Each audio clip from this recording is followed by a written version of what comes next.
जय श्री राम। मित्रों, आलखंड की कहानियां आप लोगों ने काफी सुन रखी होंगी।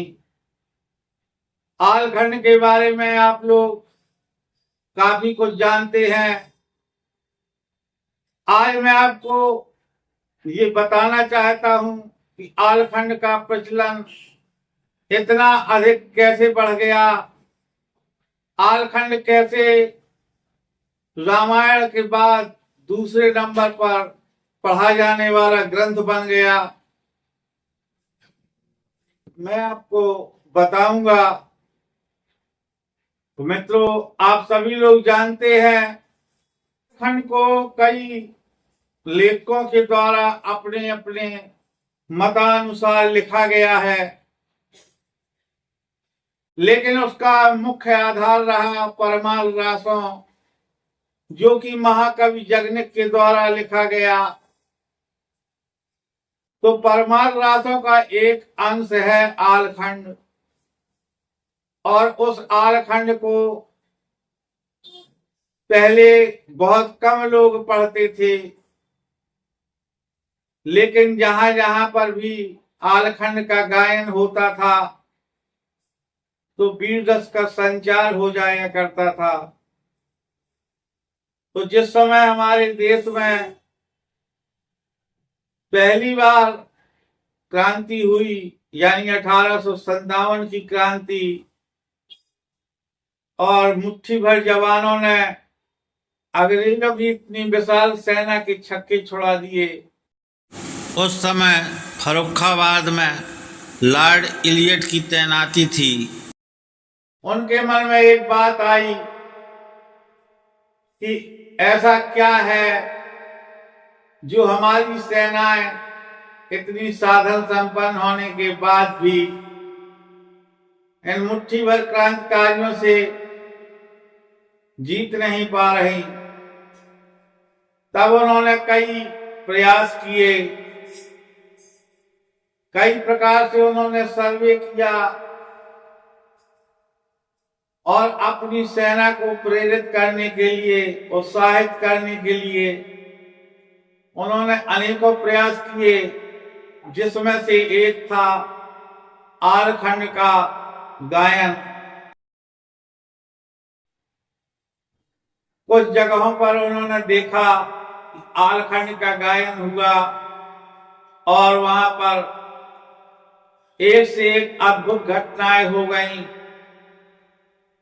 जैसे आज समाचारों में आता है कि अमुक जगह ऐसा हुआ। उस समय जो राजा था उसके पास भी सारी घटनाएं फिल्टर होकर पहुंचा करती थी। तो जब इधर वायसराय ने ये देखा कि आलखंड पढ़ने से व्यक्ति में वीर रस का संचार होता है, तो उसके दिमाग में आया कि क्यों ना मैं भी अपनी सेना को आलखंड की लड़ाइयां सुनवाऊं। तब उन्होंने कुछ लेखकों को हायर किया और आलखंड की लड़ाइयां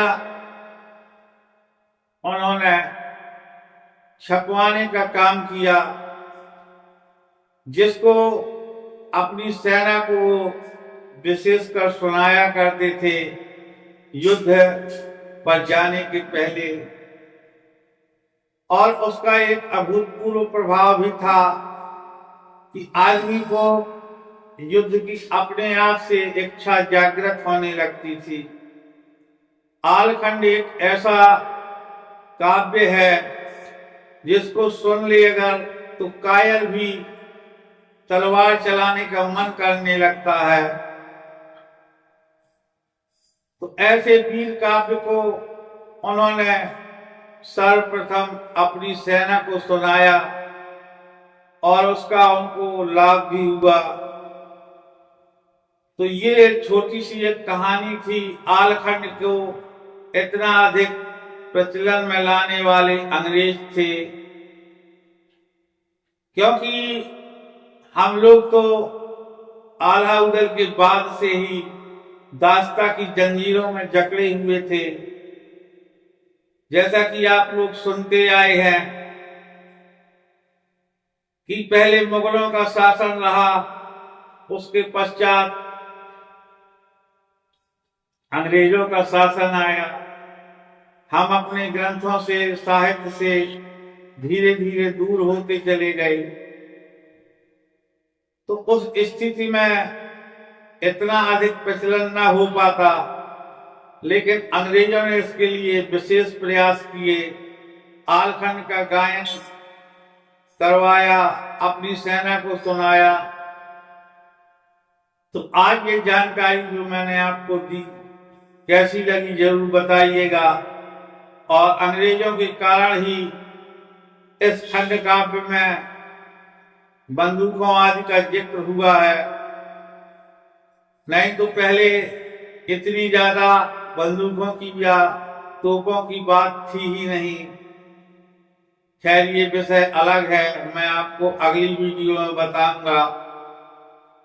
आप लोग यहाँ तक बने हुए हैं, बहुत बहुत धन्यवाद है। जो आज हमारे चैनल पर पहली बार आए हैं, कृपया सब्सक्राइब कर लें, वीडियो को लाइक कर दें अगर अभी तक नहीं किया।